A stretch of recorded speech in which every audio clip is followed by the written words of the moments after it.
is very polarizing. You either love him or you hate him. Like, I love Wes Anderson. I hate Paul Thomas Anderson. I never liked anything he did.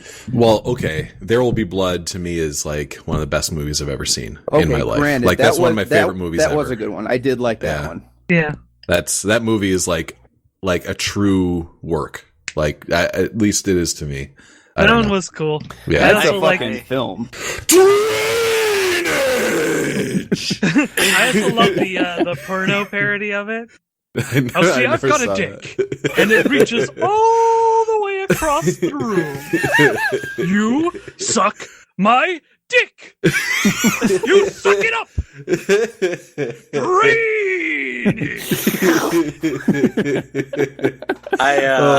Jay, that's a joke, James. If somebody pays us $30, you can show up at their family function and tell it to them. There will be dicks. There will be pud. Well, we got our cold open. What's your prediction for the fight then? Prediction? Yes, prediction. Pain. Conan, what is best in life? Crush your enemies, see them driven before you, and to hear the lamentation of their women. You gonna do something or just stand there and bleed? I ain't got time to bleed. I feel the need for speed. See, in this world, there's two kinds of people, my friend. Those with loaded guns, and those who dig. You dig. Do you enjoy pain? Pain don't hurt. It's all in the reflexes. John Hates Movies presents Brovember. Good. Bad. I'm the guy with the gun. Dylan! You son of a bitch!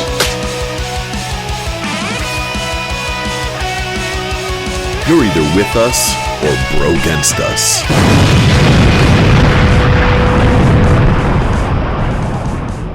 Hello, everyone, and welcome to John Hates Movies, the movie review podcast, where my friends prevent me from playing Fallout 4. This is a real one this time. I'm sure we're doing that, actually. and instead force me to watch movies. This is a very special episode of John Hates Movies, but let's get to the cast first and we can talk about that later. This week we have with us Eric Largent. Tally-ho. We have Jamie Donaldson. This mustache is Aryan mustache. We have James Barrow. Yeah, that's my bicep. And I am your host, John Barrow. Tonight is special because it is a John Hates Movies double feature. We haven't done one of these in quite a while. It's also interesting because when you're listening to this, because of the way that our schedule is shaked out, you're probably going to be listening to this right before Thanksgiving. So we're finishing up the first part of the double feature by doing our final Brovember movie. Yeah. Actually, they both kind of work as Brovember movies. Yeah, there is certainly a bro in the second There's movie. Definitely broness in the second movie. And in the second movie, we follow that up with a Thanksgiving thing. Well, did you say what the first movie was? Not yet. I haven't gotten to that yet. So we will get that. So the first movie that we are going to review for you is Kung Fury. Kung Fury. Yeah! Yeah! It's definitely deserving some fake air guitar noises. Give me 1 second here I typed in curry into Netflix. Kung Curry. Oh. Kung Curry. Ooh, all right. sequel. Yeah. the sequel, the Bollywood version sequel. There's a lot of singing in that Yes. one. It's a feature length. They added no new plot, but it is feature length. Oh, great. They brought back that Indian actor from Short Circuit too. I don't think he's actually Indian. No, we just watched Master of Nothing or Master of None last yesterday. So it's a good was show. he in that? No, but that would be awesome. I wish they had done that. I watched an episode of Master and None yesterday too. It's depressing, but it's so good. It's pretty good. Yeah, It's depressing. yes. Oh, okay. it speaks to us at this point in our lives. Yes. It was written for us. Yeah, but it's really good. Yeah. So that's our review of Master of None. Well, let's talk about Kung Fury. Kung Fury is 31 minutes long, and boy, do they make use of every one of those minutes. Here's the synopsis. A Miami detective imbued with ninja superpowers travels back in time to kill Adolf Hitler and the Nazis in an arcade game-style war? Yeah. Okay. I agree. All right. The arcade style, I don't know. Yeah. Directed by David Sandberg. Starring David Sandberg, Jorma Taccone, and Stephen Chu. Mm-hmm. So, Good job, David. Yeah, we're gonna stick with our normal methodology here, and the person who picked the movie gets to go first. James, tell us about Kung Fury. Okay, bro. All right, I was planning on doing the other one first, but whatever. You're doing both first. You can go first on the other one too. Yep. Yeah, I will. But this one, I was completely planning on flying by the seat of my pants. So Here we go. Yes. All right. Pants flying. Totally appropriate for this. Don't hassle the Hoff. Anyone tell you not to hassle the Hoff 9000? All right. So, we watched all these Brovember movies, and this one, okay, here's how I'm going to start. Now, I put off watching this movie for a long ass time. Long for me anyway, considering what the fuck was in it and its subject matter and all that. Same reason as John? I'm pretty sure. Yeah. Because here's what happened. I saw the Kickstarter trailer, because this movie was Kickstartered. Mm-hmm. The person put together a really quick trailer where he was the cop in the beginning that gets his cop car flipped over with the skateboard, but he jumps out of it and he's like running over top of it while it's flipping in the air, and he's like shooting guns back. And I mean, like it was pretty funny. The trailer, it's different. Yeah, it's a little different, but I mean, it was just like proof of concept, probably. Yeah, Okay. yeah, all the same things are pretty much there, just a little switched around and stuff.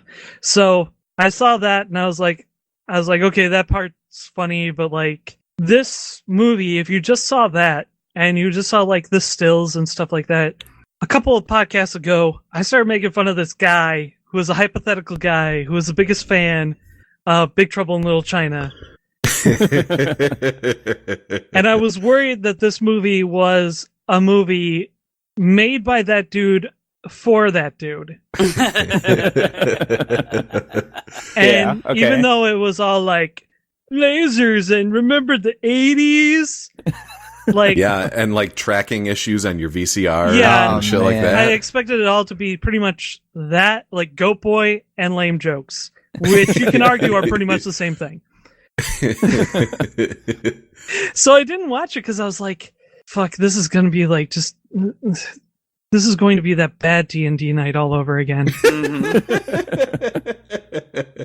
Like when you're hanging out with those new people you just met at the fucking Renaissance Festival and you have no idea how cool they actually are. Yeah. Or aren't. Yeah, right. Exactly. Yeah. This is the 3 seconds after when you're at a con and that guy corners you and you're still trying to parse out this guy's deal. He's like, hey, cool Mega Man costume, and you're like, okay, the next words out of his mouth will determine the entire weekend for me. Go. So have you ever heard about our Lord and Savior Jesus Christ? I know. Yeah. Here's my hotel key, Yeah. Oh my God. I could tell you stories, but I won't right now. So anyway, I was preparing for a con, and I was like, I had like a half hour to kill, and I was like, well, okay, whatever, I'll watch this. Watched it, and it was genuinely funny. Yep. Like it had a bunch of jokes in there that were like seriously really fun. James. Yeah, sorry. The cat should have been removed. It is still in here. It was hiding. 1 sec. The cat should have been removed. So many lines in this podcast belong on t-shirts, and it's just this is what you get. This is the value that you get when you donate to our Patreon. Well, this one will take a long time just because of all the craziness, interruptions. All right, so genuinely funny jokes. This movie is infinitely quotable. I think like every line in it can be like quoted or referenced later on, and if you watch it with your nerd friends, that's what you're going to end up doing for like the next month. The action is pretty damn good. The special effects, not only is there CG in this better than some CG we see in movies, but yep, I like have Big that Trouble note in as Little well. China. better than fucking Mortal Kombat and Sharknado. That's for damn sure. Yes. Yeah. At least they got the color correction right. And I love how they actually like use that to make fun of like the shots that they composed as well. Like the one where he's just doing a kung fu pose and like a million Nazis just fall over. Yeah, so just cool and awesome. I guess the last thing I'll say about this is that this movie, with the style that they have and everything, now Roadhouse was completely an 80s movie. Like it is true to the 80s. Now, it wasn't like a true story or like super realistic or anything, but it was the pinnacle of what was cool in the 80s. It is a snapshot of a culture. Yes, for sure. It very much speaks of the times. Yep. Yes. Yeah. You will see none of Roadhouse in Kung Fury, but you will see Big Trouble in Little China. Yeah. Yeah. Yeah, and that's exactly what I was saying in that podcast. So that's it for me. On this one. So who's next? All right. I actually took notes for this one. I didn't take notes for the second movie, but I did take notes for this one. Do you have like two? No, I kind of just went through it and I just wrote down everything I loved, and there's a lot. Oh wow! But I love. Hold on though. I love how we're treating it like a cliffhanger. What exactly the second movie is, but when people click on the episode to listen to it, it'll fucking say. If they listen to the last episode, they fucking know. We can cut that out, right? The last episode, it's a secret. It's a secret.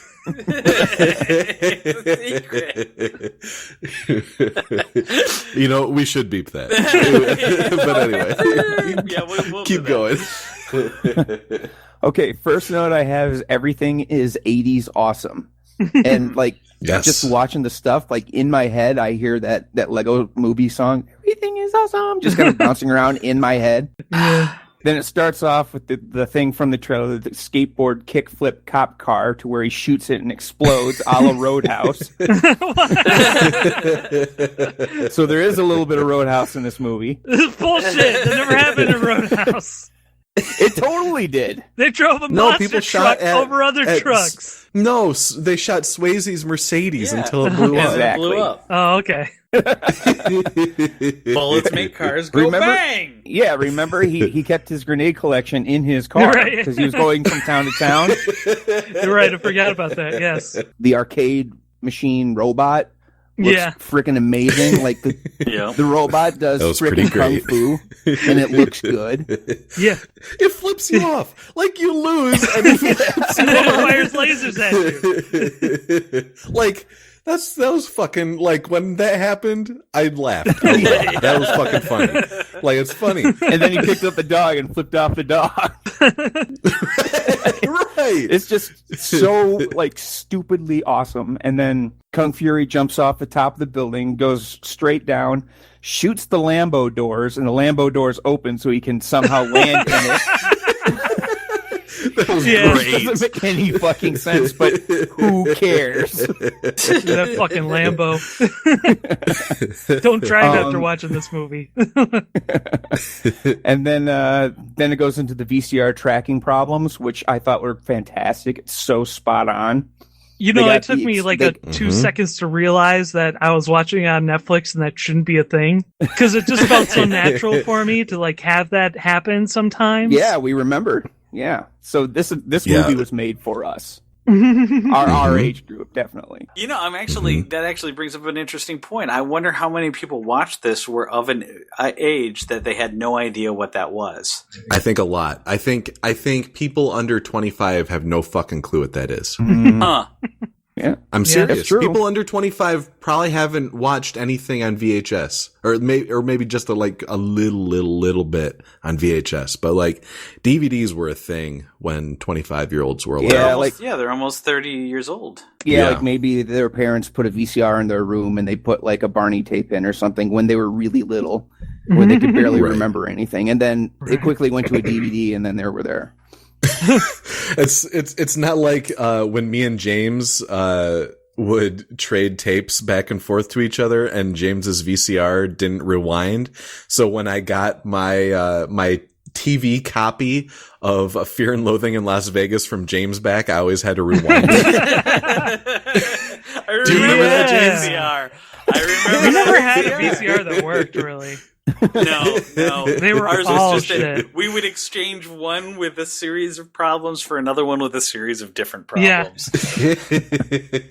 So yeah, like I think I remember one time I gave James a tape and I hadn't rewinded it, so he had to like just sit there and spin the reel until it was like rewinded for him. I think we had a tape rewinder too, but I think it ripped tapes. It ripped tapes. Really? She didn't pull it out fast enough. Yeah. VCRs. You didn't pull it out fast enough. Oh my god! You had to come through that. So it worked on the pull-out method. Yeah. Don't get your tapes pregnant. Yeah, that's the old Catholic method of birth control. Where was I? Oh, the Asian partner is called Dragon, and he said, "You're like a father to me," which doesn't make any sense because he looks younger than him. We're the same fucking age. And then I have a note, which I think I was just typing it frantically, and it came out bit by lightning and a cobra at the same time. Yeah? He got bit by lightning. Uh-huh. And then hit by a cobra. Struck by a cobra and bit by lightning. The ball-busting police chief, as all 80s movies had to have, if he was a cop. Of course. Shooting. Has there ever been a cop thing that hasn't had like the ball-busting chief? If they did, like, they has did it ever on happened? purpose to make him like kind or something. Anyway, next note. Shooting bullets through the phone is so funny, I can't believe it. Fuck you! Hitler calls him on a brick cell phone and starts shooting his gun into the cell phone, and then the phone is hanging there by a wire and shooting cops in the police station. It is so like Pee Wee Herman. Really? It's like, if Pee Wee's Playhouse had guns on it, it would do that. Yeah. So true. Hacker Man. Ackerman has Swayze hair and Colin everything else. But then I was thinking, not Colin now. Colin way back in the day. Back when Did Colin have a mustache like that back in the day? No, but Dan, yeah, it definitely reminded me of Colin. He had the same glasses. And I don't think he had a leather jacket, but it was, yeah. Ouch. And his hair was pretty feathered, too. He talked about it. Do you have a power glove? The computer warning, error, hacking too much time. Love that. Oh my god, all the computer shit in that was like fucking priceless. Yeah, you notice how like it said like Eagles MC2, and then like the bar fills Eagles up and MC3. it says Eagles MC3. And then a bunch of it was just blah blah blah. Like it said the words blah blah blah blah blah blah blah. And I don't know if you guys noticed it. I actually went back to check it out. When Thor is talking and he's like kissing his guns, He raises his arm to do something like flex, I guess, and he hits himself in the head with the hammer. Yeah. Did you see that? No, I didn't. And his helmet kind of jostles. He's like, oh. Jeez. It's like that one. Awesome. It's like that one stormtrooper in A New Hope that bangs his head coming through the door. Yeah. I only just found out about that. What? Damn, about dude. The head. Yeah, I never thought about it. I never caught it. Huh. The fight choreography is actually amazing. Yeah. All kinds of moves and parkour kicks and shit like that. And I guess, so is Kung Fury the actual director of this? Yeah. Yes. Yeah. Yep. Wow. Director, writer, amazing. star. Yep. Looks just like Johnny Depp. Yeah. He even threw a Sub-Zero fatality in there. It's holding you back. Exactly. And then all the other guys show up, Hackerman and his mech, and Triceracop and Thor and everybody to kill Nazis. And Triceracop, this is the best thing, he only shoots Nazis in the balls. Yeah. Did you know he takes only dick shots like he's fucking RoboCop. He only does dick shots, yeah. Except the one guy who was covering his balls, so he shot him in each shoulder and then his balls. It was so stupidly awesome. And then the cartoon dream comes up where his Lamborghini in his dream turns into a helicopter a la Mask, if you remember that cartoon. Oh, yeah. Yep, that's exactly what I thought of, too. Yeah, I was like, oh, this is... The artwork looked very similar, too. It was like and complete, then, all the Cobras come up riding jet skis, and like the King Cobra riding the biggest jet ski is his spirit animal. It's like, what the fuck? And then finally, to end it, it's like the David Hasselhoff theme song, which I don't know if you guys watched the video at all. Yeah. But man, it's just a tight package of epicness all crammed into one little half-hour thing. You can't even explain it to somebody. I remember a friend of mine had to show it to me. He's like, you got to see this. And he didn't explain it. He just put it on. It's like, you just got to see this. I hadn't heard anything. I hadn't seen the trailer before or anything. You know, we're talking about how we might describe this. And I actually, as soon as I saw it, I was like, oh, here's what this is. It's a Lonely Island 80s action movie. Yeah. Oh, okay. Because, and there's a reason that it's a Lonely Island, or that it makes even more sense when you know that the Lonely Island were part producers on this. One of the guys from Lonely Island played Hitler, and like Jorma Taccone is one of the guys from Lonely Island. Yeah. So that makes I did not recognize him as Hitler. No, me either. Yeah. So yeah, like this is Lonely Island does 80s, action movie. And it was really good. Like it made me laugh out loud at a bunch of points. The sequence when Kung Fury is back in time attacking all the Nazis on his own, and it looks like he's playing a side-scrolling video game where he's doing all those moves and he's just like shredding Nazis. That was like expertly executed. Yeah. Like that was an incredibly good scene. And like I was surprised to see how well that was done, because like all throughout the movie, like there's really cool stuff happening. Like him shooting the doors of his car open. Robots flipping off dogs. Just all kinds of absurdness. Triceracop, who's got a big ass fucking gut. And I just realized he also sounded like I did when I auditioned for Leprechaun. Yes, he did. Which is not what I was expecting. Yeah. So there was a lot of silly stuff in this movie, and we've gone over it, but the action's pretty good in parts. Like the action and the stunts and the choreography and the special effects. Yeah, special effects. The graphics, the visuals, stuff, words. The way it looked was good. Yeah. Okay, so how do you suppose they spoof the tracking on the VCR?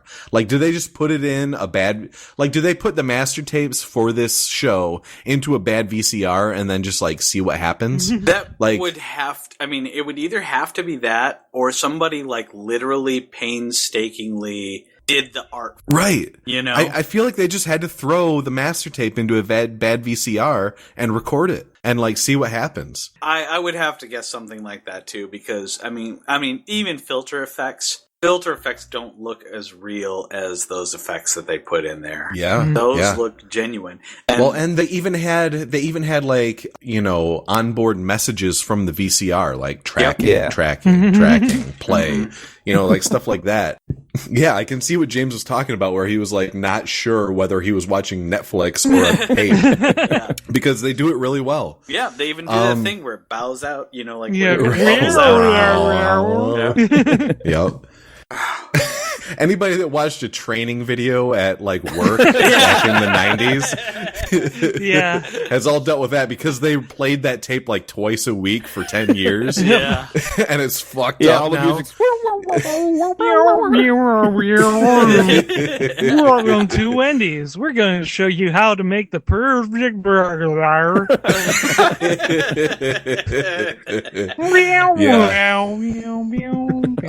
So Kung Fury, what else to say? It was good and it was funny, and they obviously set themselves up for Kung Fury 2. So do it. Yeah. They did. He's still alive, riding a golden eagle. So do it. Do Kung Fury 2. Do fucking Kung Fury 2. Yep. So I guess it's my turn, and I'm just going to have to disagree with all of you guys. I mean, I don't understand how you can get behind Hollywood producing these large-budget action flicks with all these special effects and just ignoring things like characterization or believable dialogue. Your mustache looks dumb. Yeah, no, okay. Obviously, everything I just said was completely untrue. And like the rest of the guys, this was fantastic. This literally, I'm almost beginning to wonder whether or not action movies really need to be 2 hours long. Yeah, that's a good question. Good question. This gave me everything I'd ever want. Like, if there was another Die Hard, and I would not mind it being like this. Now, I mean, you know, you'd never be able to get Bruce Willis to do this in front of a green screen, but that's you wouldn't be able to get him to agree to anything less than an hour and a half of screen time. Yeah, exactly.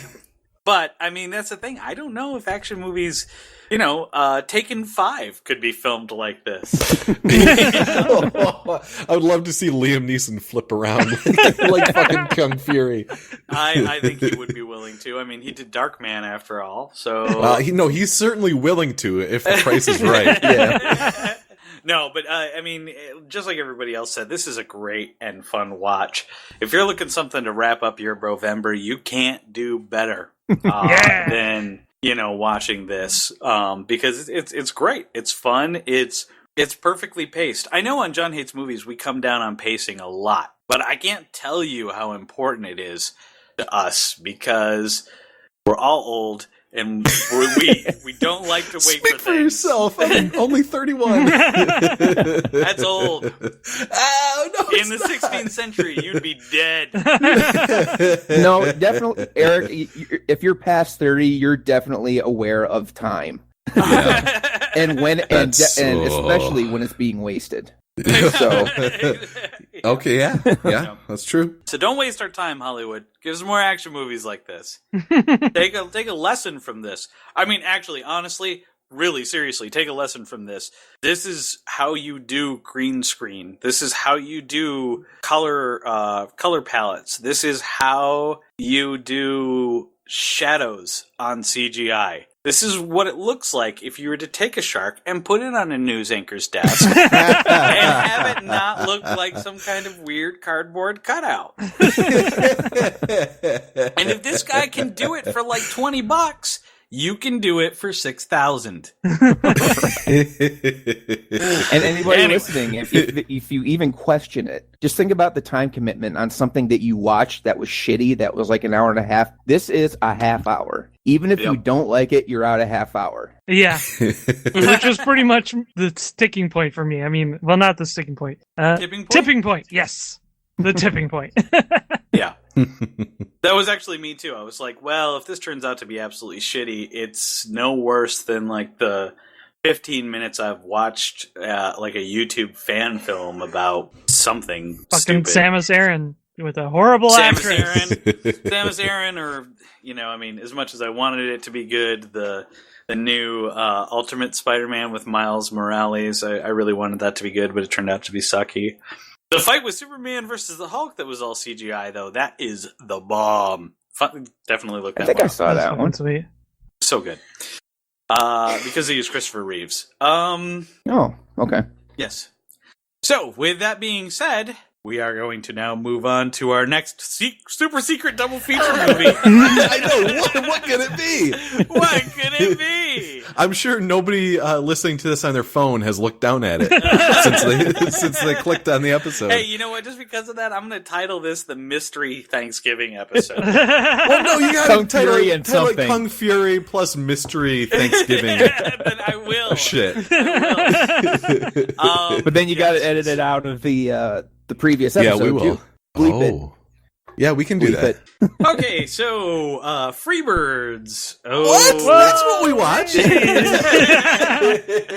I don't think Eric knows what we're talking about.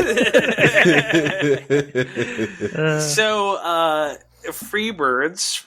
The description: when two adversarial turkeys find a time machine, they take a wild trip to the past to try and take turkey off the traditional Thanksgiving menu. Directed by Jimmy Hayward, starring Owen Wilson, Woody Harrelson, and Amy Poehler. I would like to point What a out cast. how we have two movies that both involve time travel. I love that. Yep. Yes. I love time travel stories. They also both use the same joke at one point. They do? Yep, they both use the 2 weeks from retirement joke. Oh, right. Okay. Yep. Right. James, I do believe that you have the floor. Let me try to recenter myself and figure out what the hell I was going to say about this. Well, Okay. you can start with telling us why the hell you picked this movie. Okay. There's a Well, good place. First of all, I want to say I have You no know what idea you're what I was talking thinking when I picked this movie. I have no idea what I was talking about.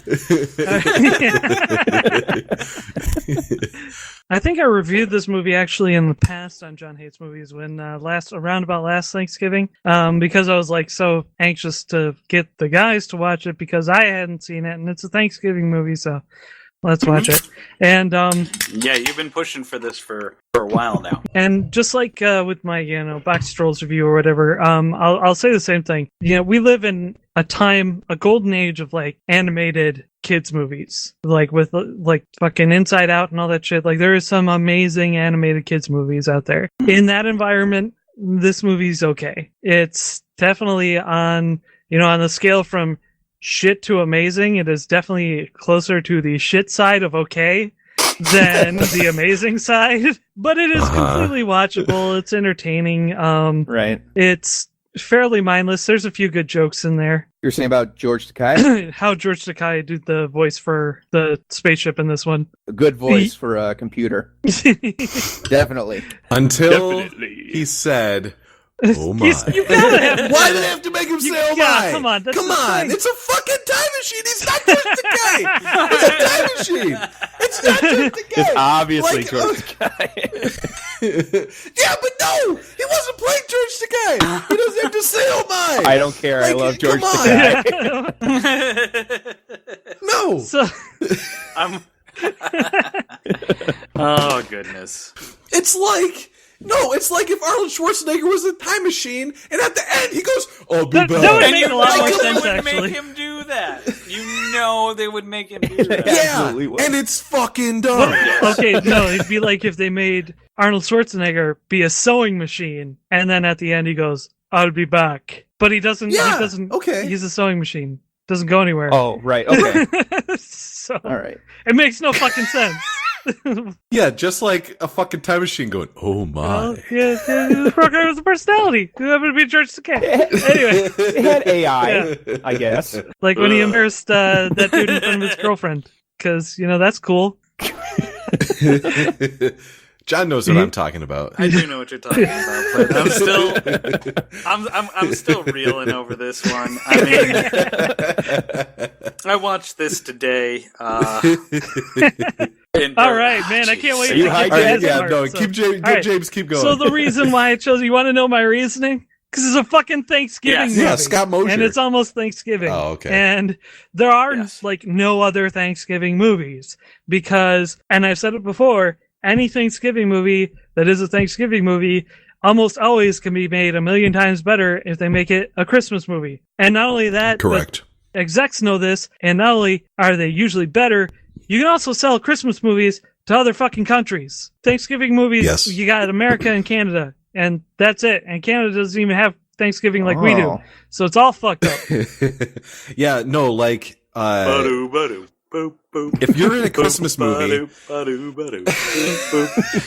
if you're like fucking dreaming of I think we lost everybody. Just like the ones I used to know. Yeah, that's the one.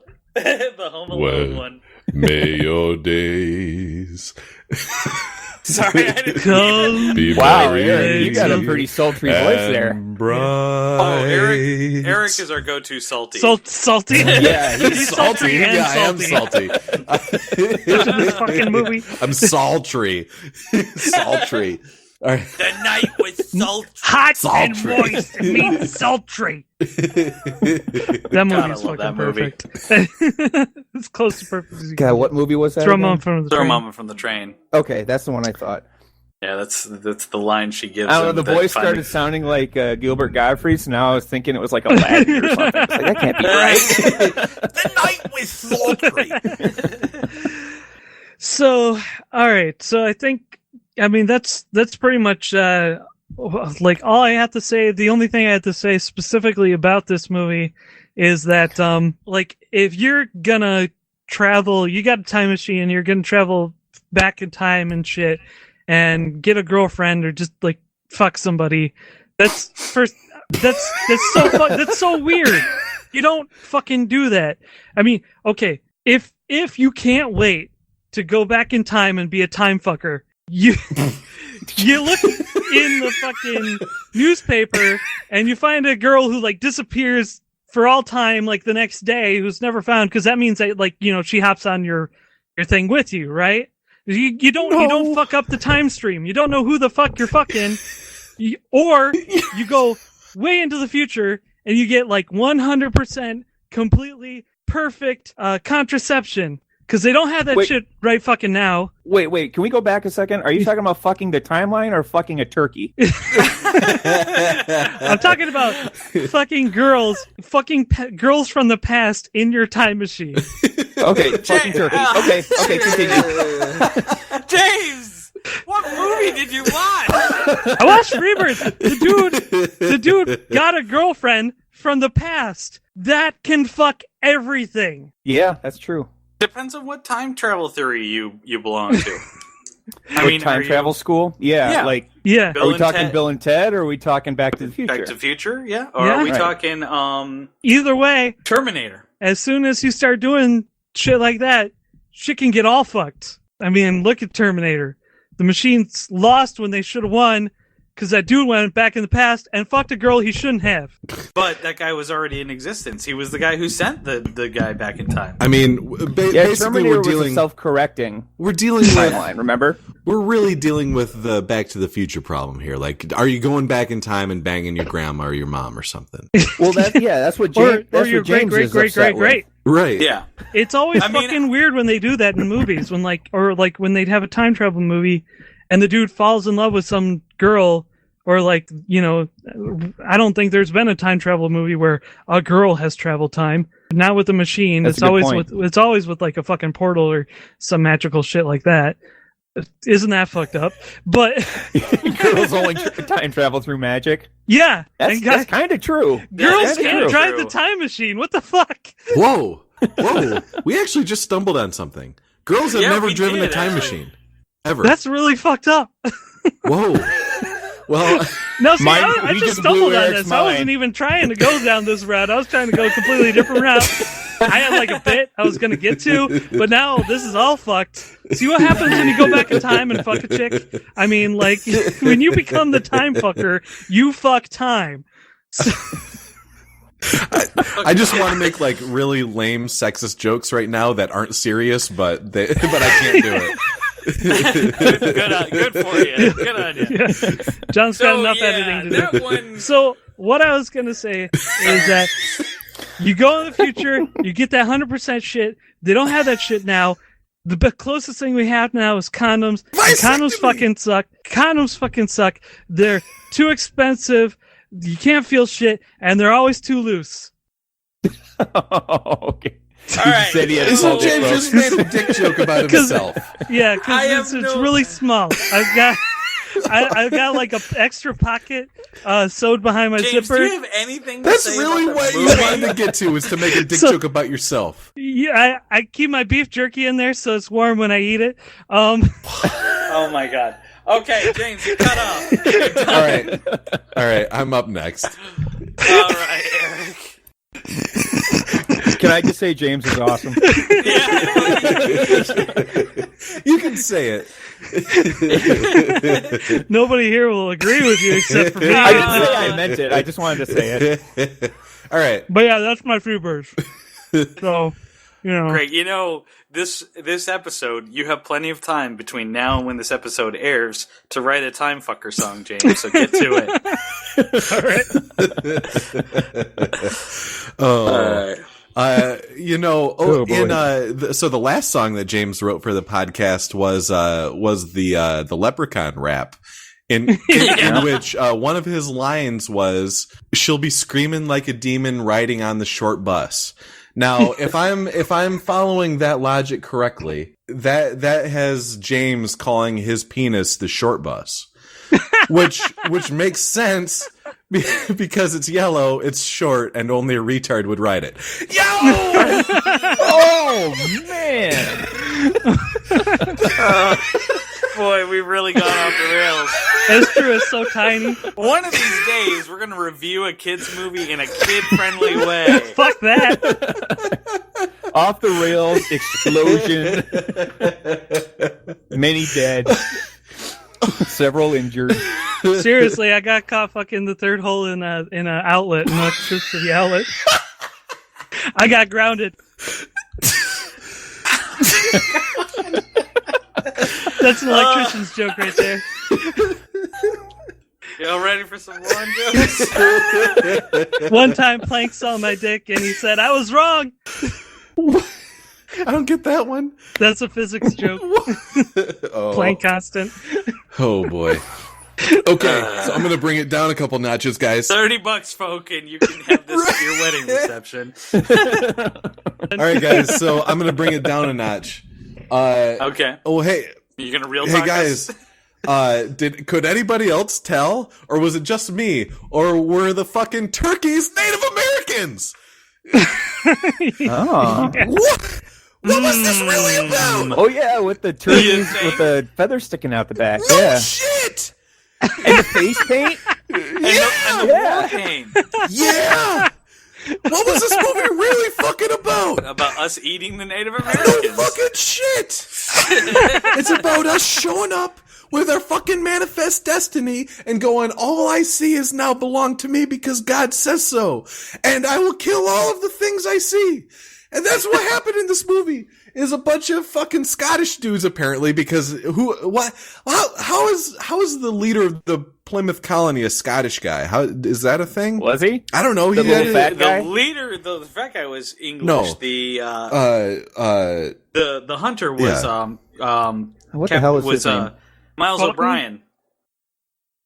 O'Brien? Yeah, Standish. Star Trek. No. Oh, really? Cole No, Meany. Standish. That's the name I was looking for. Yeah, Standish was the guy, but Cole Meany, who is Scottish, I believe, and Standish had a Scottish accent. It didn't make sense to me. But yeah, anyway, we go back in time, and the brand new Americans have landed, and even though there are Native Americans in this movie, who just are, I think some show up. Yes, at the end, and they're chill and they like pizza and all that. But who doesn't? Right. That's true. But the fucking turkeys were Native Americans. And it really was. And they didn't even hide it at all. So it's like, I'm watching, I'm like, okay. Oh yeah. So getting into this movie, I was kind of like on board, like the beginning where, you know, he's trying to wake everybody up and then they're like to kill him. And then he gets pardoned and he's hanging out while he's pardoned and is just loving it. I was like, okay, this is kind of fun. And then Woody Harrelson shows up and that character was really annoying to me. I don't know. The wonderful stuff with Woody Harrelson and his early American doppelganger where they had like their like flex off dance off and they ended up fucking tangoing with each other. Like, yeah, whatever the fuck ever. Like, you know, like, why? Whatever the fuck ever. Like, yeah, that didn't need to be around. Like, who cares? Why are they dancing with each other? Like, it's not even like a gay thing. It just doesn't need to happen in the movie. You know, like okay, so they've just got to have like a flex off so fucking hard that they end up in a tango and having squirrels or fucking chipmunks clap for them. That's what happened in this movie. So, so I'm like along for the ride. And it's almost like they didn't consider your feelings at all when they wrote this. I know. Yeah, no, it's like they wrote this movie for somebody who needs, or, you know, whose parents like have had them on Ritalin since 4 years old. Like that's what this and a lot of other really bad, or not really bad. This wasn't a really bad movie. It was just not good. But that's what this and a lot of other, to me, not good animated movies do, is they just make them manic. And this was a manic movie. They tried to stuff 2.5 hours worth of like things into an hour and a half. And like, it just made it so everything happened like crazy. And they did. And of course, Johnny, they had a few wonderful emotional manipulation scenes, like when fucking Keith David has to, for some stupid reason, hold up the burning logs so everybody can be saved. You can just drop the burning logs and save your fucking self! Like, the burning logs aren't gonna go anywhere if you just set them down! I mean, come on. Like sloth? Come on! Like, so they just, like when you see that, you go, oh, so they're just throwing shit in here to play with me. And then at the end, so they're having the pizza party at the end. And like, I'm playing along and then I see the emotional manipulation. I'm like, oh, fuck that. And then at the very end, one of the Indians says something like, that ain't right, or something like that. I can't remember. Does anybody else remember? There was a really out of left field line from one of the Indians, like one of the Indian turkeys or one of the Indian Native Americans. Yeah, yeah. Was it about the anchovies? No, it was around the same time. It was during the Thanksgiving, the pizza Thanksgiving. Yeah, right. I don't know, but something like really, but it was like somebody said something from 2015 or 2014, and I was like, oh no, and then to like, and then to cap it all off, one turkey kisses, or what happens? I don't know. Was there a kiss at the end? I probably had blacked out at that point. But I don't remember, but I'm sure there was. There's some fucking stupid kiss at the end, and fucking George Takei goes, oh my. And like, it's like, okay, so that was a pretty good George Takei. Yeah, I think you do a better one. I don't know, it's the voice, I think. That really sells it. Oh my. Yeah, I like John. But Eric, if you worked at it, you could probably do a good Keith David. Oh, Keith. Yeah, maybe. That's the voice to emulate. Voice. You got to get that voice down. It's pretty subtle, though. But yeah, maybe. But anyway, so like this movie, like it had some leeway at the beginning because it was just silly fun, but then it started getting pretty serious, and I was not along for that. And then once you get to this turkey colony that's being hunted down by the new Americans, you're just like, okay, I get it. And it's not funny. And it's, I don't know. I didn't like it. This was not enjoyable for me. So yeah, that's my take. Okay. So Jamie. Yeah. Yeah, so Jamie, counterpoint. We're on here, counterpoint. Well, shit, I feel like crap because I liked it. Get into it. But then I feel like an idiot because he brought up a lot of good points. But then, like, I just looked at it on the surface. Oh, yeah. I'm still gonna say my piece. I mean, it's do your thing. Do your thing. The thing is I didn't do notes on this, so I'm just gonna try and pull it from memory. I usually do the notes because I have a really bad memory. I did enjoy this movie mainly because it was a lot of fun to me, and the whole turkeys are Native American thing, that was weird. Yeah. And that did throw me off a bit, especially with Ranger, because he was so very the gruff warrior, not prince, but was the son of the chief, basically. And I thought Keith David was pretty good in his role. Always loved that voice. And I mean, if whenever he gets to use his voice, I'm all for it. And he was in Roadhouse and he didn't get to use his voice. So what the fuck? So that's what this movie has over Roadhouse. Speaking of voice talent, Owen Wilson, I thought was a really weird choice for the main character. Oh yeah, he says, "Oh wow!" like there's that like YouTube super clip of like all the times that Owen Wilson goes, "Oh wow," and he says "wow" in this movie. Did they write that in just for him to do his dumb thing, or does he just have to say that every time he's on screen? Probably, but that's just one of his. It's one of his little things. But like, it is. I don't hate Owen Wilson.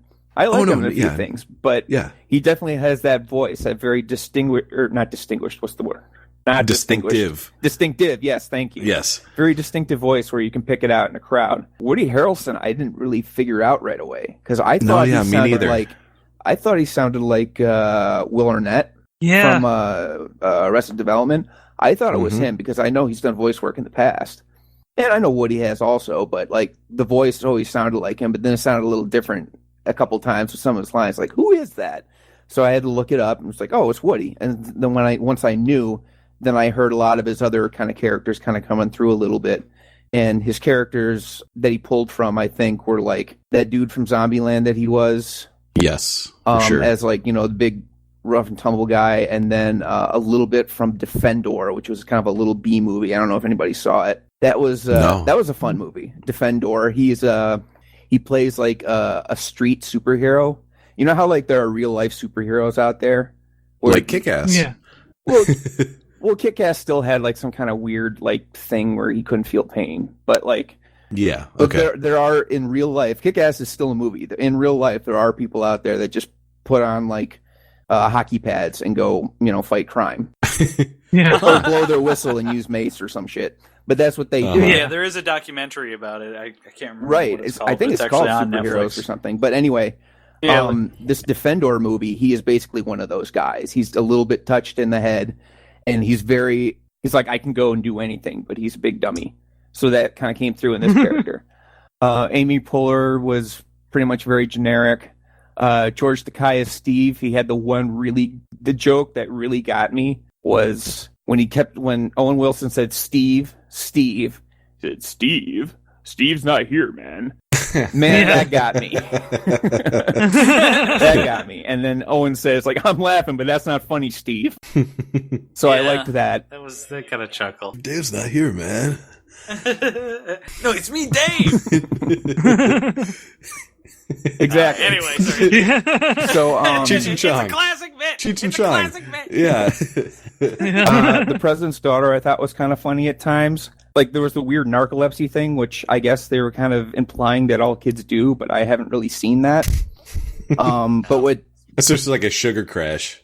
Yeah, I guess it's supposed to be like a sugar crash because she's all energy, a ball of energy, all of a sudden just boom. But what I did like about the kid is how the kid was very honest and tells it like it is, and would tell the turkey like everybody's secrets. It's like she eats her feelings. This is Tom. He's getting a divorce. I like this. That stuff. She likes my daddy. What? So I liked that stuff. Yeah. So like for me, like I was on board at that point in the movie. Like it's just good fun. Yeah. And then I liked that stuff. Like that's good fun. The kid was good. Mm-hmm. And then plot-wise, seemed pretty typical. Whereas, like obviously turkeys would go back in time to try and take them off the menu. So they hit all the points I think they needed to with that. But then they threw in this weird thing where they were Native American, and then all the Englishmen are trying to get them and kill them. And it's like, oh wow, okay, this is kind of like it's kind of tense and it's got some very big kind of issues there. But it's all being masked by a children's movie with children's jokes and, gag things and the girl with the weird eye. And it's like, ooh, that's funny. A kid will love that. And they will, but it's just like it's like all this stuff kind of going on in the background that they won't even really even pay attention to. Yeah, but like to make that parallel, they had to be going for something. But what exactly was it? Like, no fucking clue. Right. I literally have no fucking clue what they were aiming for with right. that. Like, it's like they maybe had an idea of it, but then took it out and then just left the turkeys as Native Americans. But like, it didn't happen in the movie. Explain why they would even try to make that parallel, but they did it. Mm-hmm. I don't know. Yeah. I know this movie was written by Scott Mosier, so maybe there wasn't that much thought put into it. Well, no, it was. He helped with the screenplay. The story was by Jimmy Hayward, the guy that wrote everything. But and Jimmy Hayward voiced like 3 characters in the movie. Mm-hmm. But Scott Mosier like worked with him on the screenplay. Okay. Yeah. Let's see what else. I liked how it was more of a Terminator type time travel story more than Back to the Future. And I know James is going to be upset by that, but the Terminator way that time travel works is that it's all self-correcting. No matter what happens, it was destined to happen, and everything will just happen the way it happens. It's like you can't fix it. Although I haven't seen the most recent movie, so I don't know what they did to that movie. I heard it was shit though. How it all kind of came back, and he ended up being the Great Turkey and all that stuff. So I thought that was kind of fun. I was looking here on the IMDb. The actual Native American chief, you know who it was? It was Chakotay. Oh, from Voyager. Yeah, Chakotay from Voyager. Robert Beltran. Huh. He was the Indian chief. By the way, congratulations on everybody who, when Jamie asked that, we all said, Yes, I know. I listened for it. You bastards. We're training. You would have got me. It's a good thing I'm lazy. We're being trained. Yeah. It's going to get harder, isn't it? Yes. Oh, yeah. I still haven't gotten anybody. Not at all. No, you must have got somebody. No, everybody except James, I think, has gotten somebody. Oh, wait, I did get that one guy. Really? No biters? No biters? Come on. I know you want to. All right.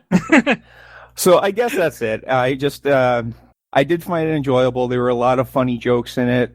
It was weird with the whole Native American thing, but I guess I didn't really pay much attention to that. I was just kind of paying attention to plot and goofiness, and I don't know. I thought it was fun. I thought it'd be good for kids to watch, and because I doubt that they would really catch that whole undertone. Yeah. So. No, yeah, it's probably fine for kids. This is probably as long as completely fine for the most kids. part, it's a fully fleshed out story too. I mean, beginning, middle, end, all that. So not a lot of bad things to say about it. I'd say probably 4 out of 5, 4 out of 5 stars. Yeah. Perfect score. Well, you know what? I have to 5 disagree. stars, of course. Yes. I have to. Ooh, more than I have to disagree with your guys' assessment that this is this would be a good movie for kids. Oh, okay.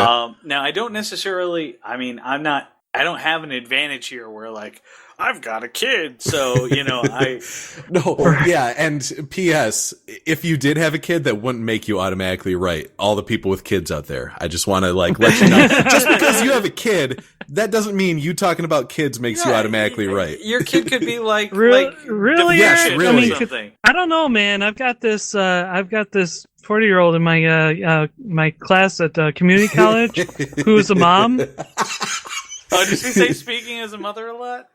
Yeah, that's how you know she's right. Yeah, every time. Because she's speaking as a mother. As long as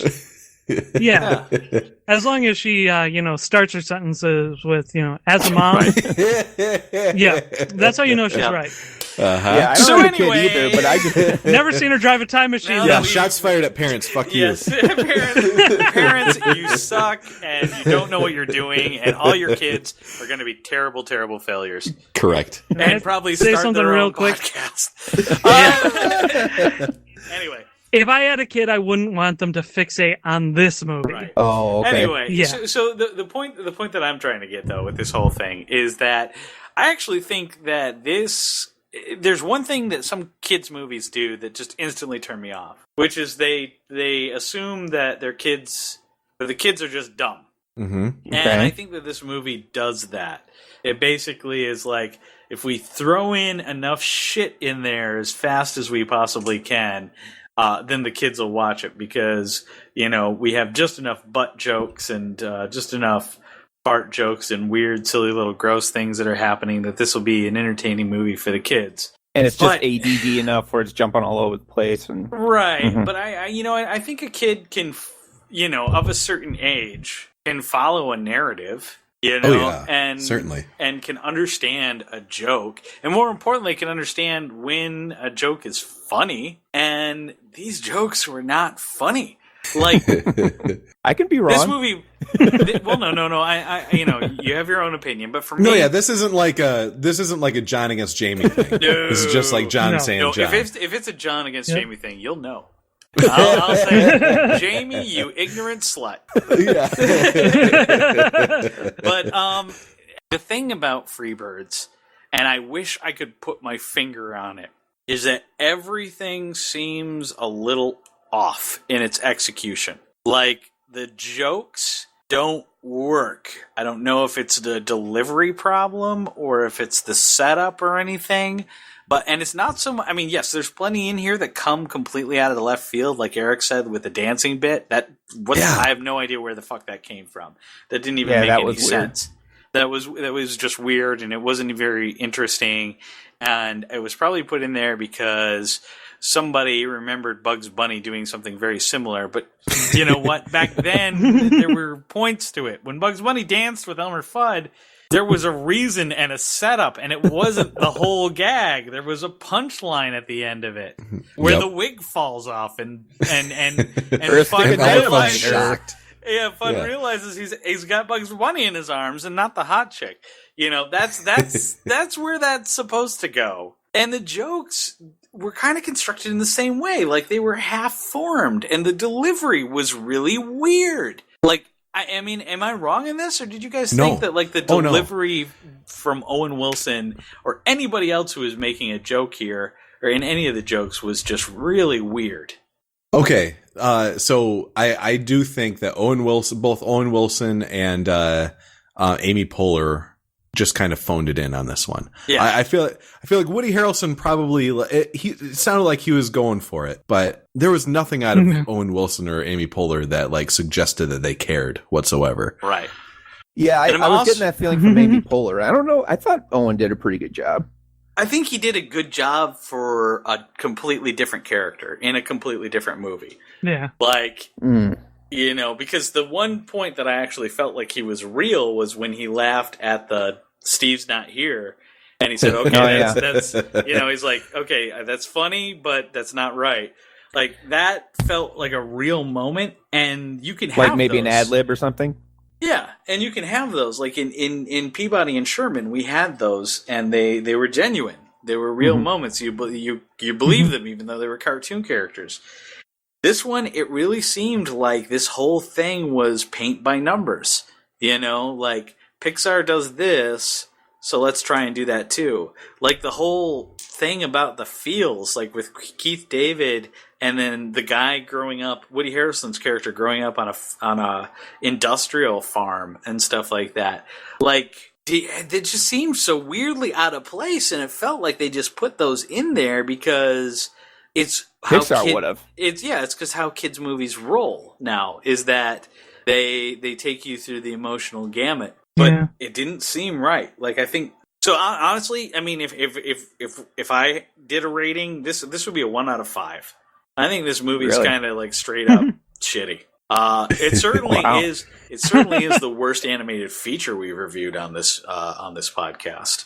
Yeah, I agree with that. Yeah. So James actually brought up a kind of an interesting thing. He said he wouldn't want this to be a thing that a kid fixates on. I'm sure this happened to all of us when we were kids. What was the movie that you watched over and over and over and over again when you were like, less than 7 years old? For me, it was Little Mermaid. I've probably seen The Little Mermaid over 300 or 400 times. Like The Little Mermaid, I watched every day with me and my sister. Little Mermaid. We only had like 2 tapes. No, and I get you. I see, but that's a harder question for me because when I was younger than 7, it was like the really early 80s. So there really weren't. There was a like my grandpa had a VHS, but that was my first exposure to it, and it wasn't something like we'd go and watch home movies that he recorded on his video recorder on his VHS. So we didn't have one of those movies. Like for me, it was Saturday morning cartoons. That's where I got my shit. You know what I mean? Okay, yeah. And I had to wait a week to get it. So like I taped the Garfield cartoon Saturday morning onto VHS every Saturday morning. And then watch that my taped version over and over and over again. Yeah, I by the time I had hit 7, that was a thing, but before that it was not. So I'd be interested to know what James's thing was, though. A movie I fixated on, because that would definitely, I think that would have to be shit we watched at Grandma's house, right? And I remember Grandpa having better stuff than home movies. Well, yeah, he did. He had fucking Dumbo, and I recall us watching fucking Dumbo. Superman 4 a million times when we were young. See, that's what I'm talking about. Superman 4, the shittiest one? Yes. Not 4. No. Oh, we watched 4 a lot. We watched all the Supermans a lot, but yeah, I remember I could never really watch Superman 3 at the end because of the scary robot girl. Yeah, she terrified me. I was like that too. Yeah, she terrified James. But I loved that movie, and I loved all the I even loved Quest for Peace a lot, because Superman fought on the moon on that one. He fought the Russian dude. Actually could stand up to him. Yeah, well, even though that movie was shit. But we never we watched 1, 3, and 4, but we never really watched 2 that much for whatever reason. Probably just because they didn't have it. God, the Care Bears movie. Oh, the Care Bears movie. Yep. Oh. That was one James was fixated on. Yeah, because it had a kind of freaky part in it, and I want to say there was something else. There was something that I always Jungle Book. Anybody else? That was my backup. If Little Mermaid wasn't on, it was Jungle Book. No, it was Pinocchio. I couldn't stand Jungle Book when I was Dumbo, young. And yes. Care Bears movie. Pinocchio, and also I want to say Sleeping Beauty for a couple scenes. 1, the Maleficent dragon, and 2, the bard getting drunk underneath the table. Yeah, but this was also... I was 5 and that shit was awesome. Yeah, I don't know if I fixated on that. Yeah. And this is all stuff though that we had to go to our grandmothers to have access to this. It was not something that we had at home, so... Yeah. Yeah. What about you, Jamie? You had any from your childhood? Mine's pretty obvious. Probably about Future? 4 times a week I'd watch Back to the Future. Wow. Without a doubt. And so I know that movie backwards and forwards and all the shots and everything. I just put it on and just, play or something in front of the television, whatever, but it would always be on. Right. And my parents and I never got sick of it. It's a great movie. Yeah, it is a great movie. It's a great movie. Whenever we went to the Rite Aid, I always rented the same thing. I always rented the 80s Godzilla movie. I can't remember. It wasn't versus anybody. It was just Godzilla versus people, basically. Right. Yep. And I can't remember. Raymond Burr. And it was some kind of weird bubbly thing that they threw in the water that killed him, I guess. I can't remember. Wow. It's weird. I can't remember it very well, but I remember I rented that every time. And then when we went to our grandparents, they had 3 movies. They had E.T., they had Fantasia, and they had Who Framed Roger Rabbit. And I watched watched Who Framed Roger Rabbit every damn time we went there. Because we'd hang out, we'd talk or whatever, and then I'd be bored by the middle of the first day, and then I'd say, all right, where's Roger Rabbit? I'm going to watch that. Yeah, Who Framed Roger Rabbit, actually, that was one that I repeatedly watched my first year in college. I think I watched that movie if it not every night, pretty much every other night. I'd fall asleep But in college. Yeah. Oh, yeah. Yeah, I fixated on that in college. Hey, I guess John's just into Jessica Rabbit. But I mean, what are you going to say? Now I just thought about it. Well, that's pretty much it. So, Kung Fury, absolutely watch it. Freebirds, don't watch it. And actually, I have a little bit to add to that because if you're like, sure you don't want to wait till the middle of the game? Yes. Yeah, I want to ruin the game. I'm pretty sure I'm going to do that anyway because I'm running it. If you're like me and you find yourself wanting to watch something to put you in the holiday mood and you love Thanksgiving just as much as Halloween or Christmas, a great thing that I recently found is that every year since the third season on, Bob's Burgers has a Thanksgiving episode. Yes. Just marathon those. They're all good. And they're all very, very Thanksgiving. Yes, and that is definitely true, but honestly, let's all be honest with each other. Nobody is going to be watching anything except for Jessica Jones this Thanksgiving holiday. Correct. No, incorrect. I will be doing the same thing I do every Thanksgiving. Of course. Sports! Watch football! That's right. I forgot that was a thing. Hang out with my family and be angry at the Detroit Lions. I guess it's that's an where annual I'm with tradition. you, Eric. I'll be the same place. I'll be watching football. Yeah. I completely forgot about that. But yes, if you're not watching the sports, which is a big Thanksgiving thing that I completely forgot about, then you're probably going to be watching. No, how could you do that? Well, because I'm retarded. Then you're probably going to be watching Jessica Jones because that comes out on November 20th, and you're probably going to rewatch it once or twice. I guarantee it. It's going to be so good. Luke Cage, Sweet Christmas. And now we're going to take a break, and we will be back. And when we come back, we will be back with the game. Podcast. I like Luke Cage. I love Luke Cage. Hi, this is John from John Hates Movies. Usually, this is where you'd hear one of our commercials. We originally set aside this time to make room for eventual advertising space. And we've decided that it's time to open that advertisement space up.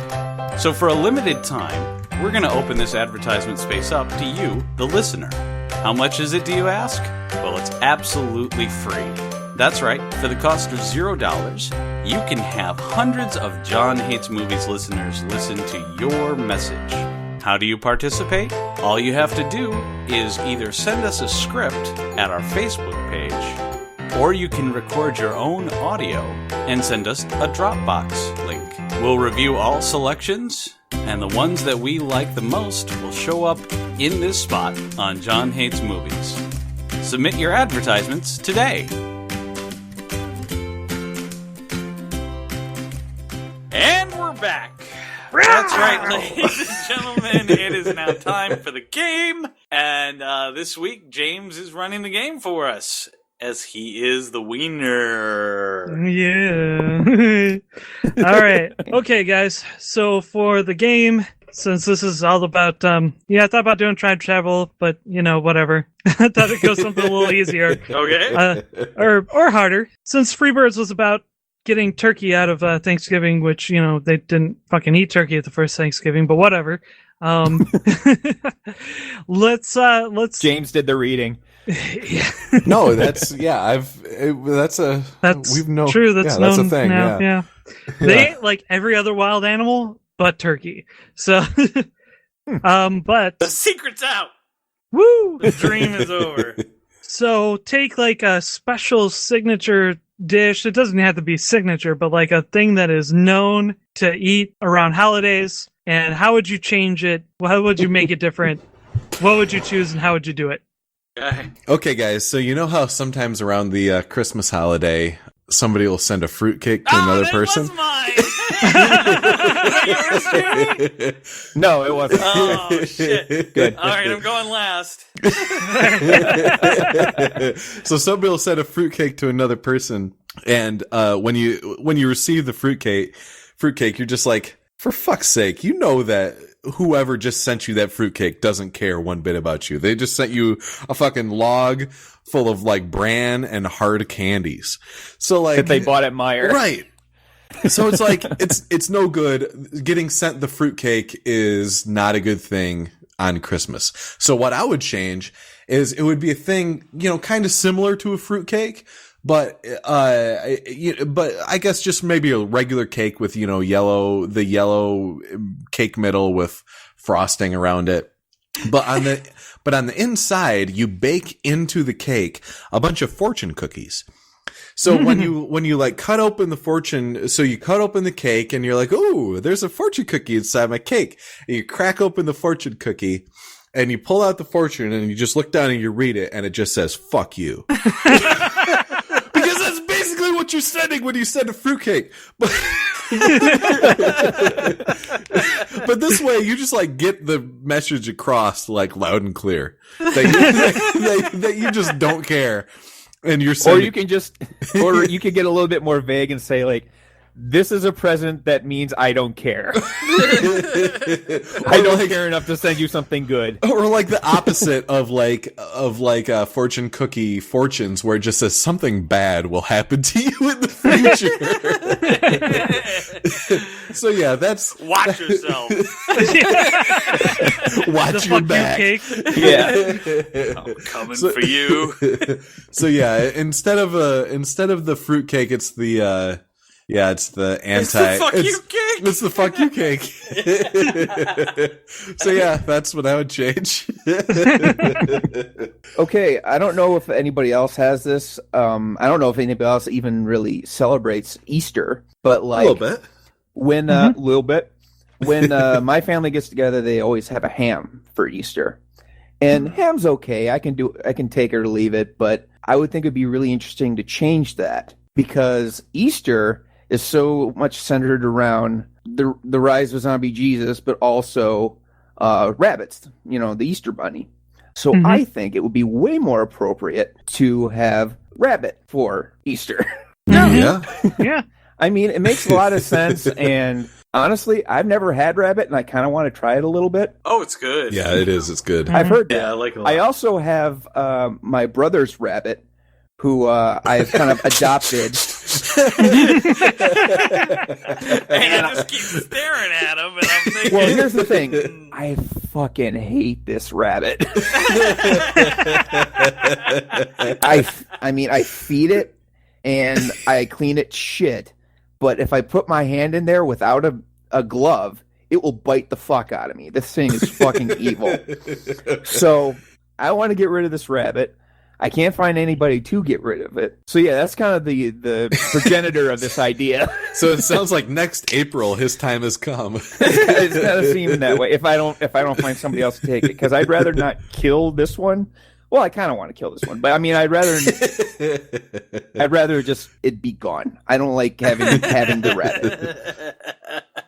I want to change Easter to eating rabbit instead of ham, because I think it's interesting, and I think I could really get it to happen because I could get the church behind it, right?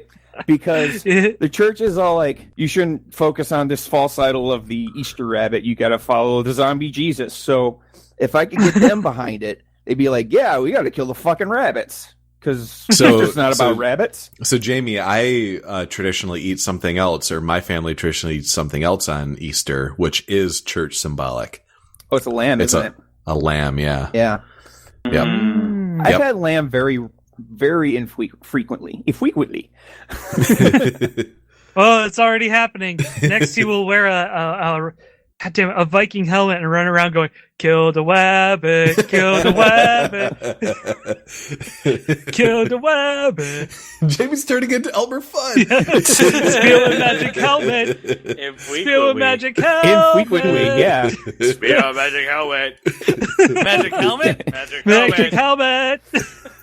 It winks it out at me. What can I say? Magic helmet, and I'll give you a sample. Oh no, I did it! I killed the rabbits!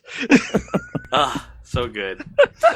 Well, shit, that leaves me. And since my replaced fruitcake with chimichangas idea has been preempted by Well, you Eric's can still fuck you say cake. that. I mean, that's still fucking funny. It is funny, and I think it's great. I think it would be awesome to send people chimichangas. I would love to get a chimichanga. In the mail, I guess. I guess I'm going to have to go with my other suggestion, which is there's only one thing better than Halloween candy. That's chicken nuggets and french fries. And I think that a great idea is we get McDonald's to sponsor Halloween, right? And then every house that you go to, you just knock on the door, and bingly bong, it's a bag of chicken nuggets and French fries for every house. And like maybe the third house, they give you a Coke so you can wash it down with. But the best part about that is that because it's McDonald's and because they're all inclusive, then as adults you can go trick or treating again and not have any kind of like aren't you too old for this? Exactly. Aren't you? Who the fuck's old? Who the fuck is too old for chicken nuggets and fries? The answer might surprise you. No one. No one is too old for chicken nuggets and fries. That's correct. So, John, I know one person who's too old. Every neighborhood Really? has No to coordinate. No takers, James. Come on. Yeah, Dave Thomas is too old because he's fucking.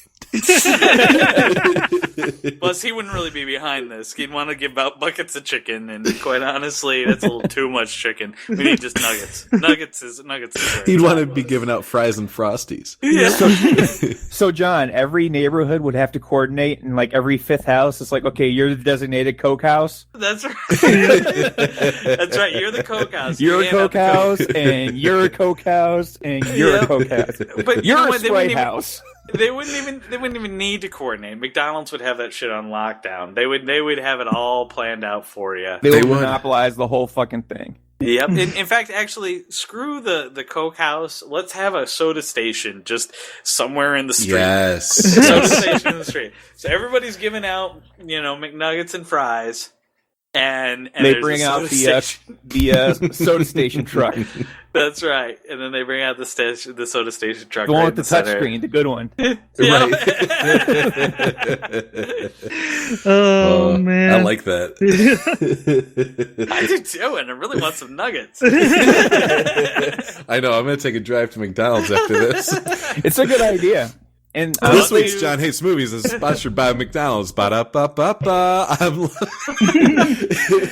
can't say it. Oh, man. It's the first time having a Coke house sounds like a good idea.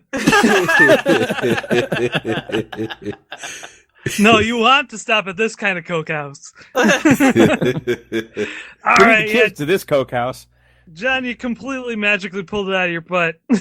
Yeah, that was good. Man. That was good. Yeah, I thought Eric was gonna take it home with his "fuck you" cake, but yeah, I was a little worried there. "Fuck you" cake sounds right up your alley. So nuggets and French fry trick or treating. They give you like one nugget each house. No, you try to make it 20 piece. You get home from your trick or treating and you got a little orange pumpkin full of chicken McNuggets. Like that's fucking awesome.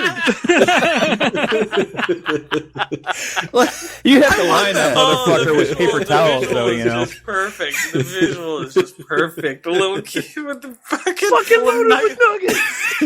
Can you imagine, like in school, the kids are making up their trick or treat bags out of paper bags, and they have they put all the little construction paper bats and shit on it, and then when they get home, the bag is completely dark with grease. All greasy. Nuggets for days, motherfucker! Nuggets for days! Oh, so good. You can see the nuggets on the bottom because it's see-through now. They're almost breaking through. It's all transparent. Yeah. So, guys, when this episode airs, guess what the following week will be? I don't think December. December.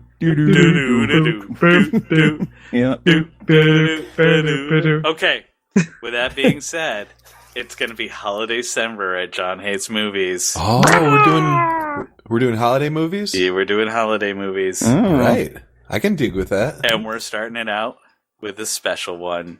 Oh dear. And James, do you remember the childhood movie that you couldn't remember? I remember it. And that's a loaded question.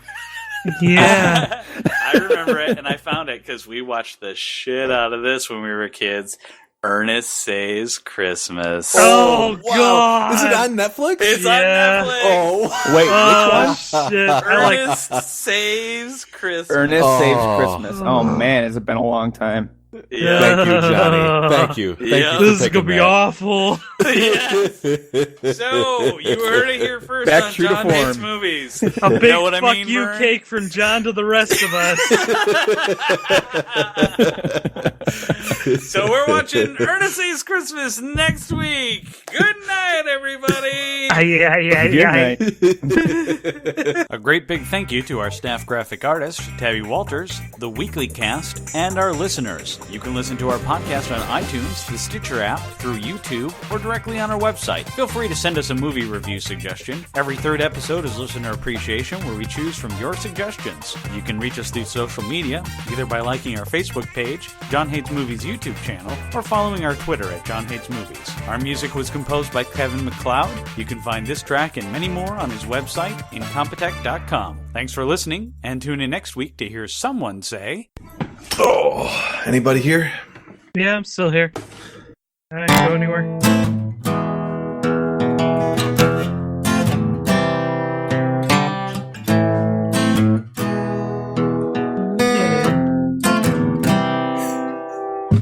Somebody's honey is down in my icebox.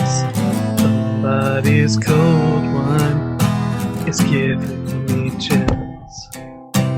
Guess I should close my eyes. Oh, yeah.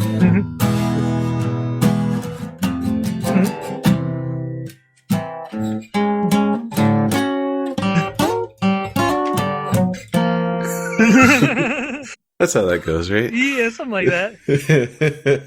Panic, yeah. Say it ain't so. Your drug is a hot taker. Say it ain't so.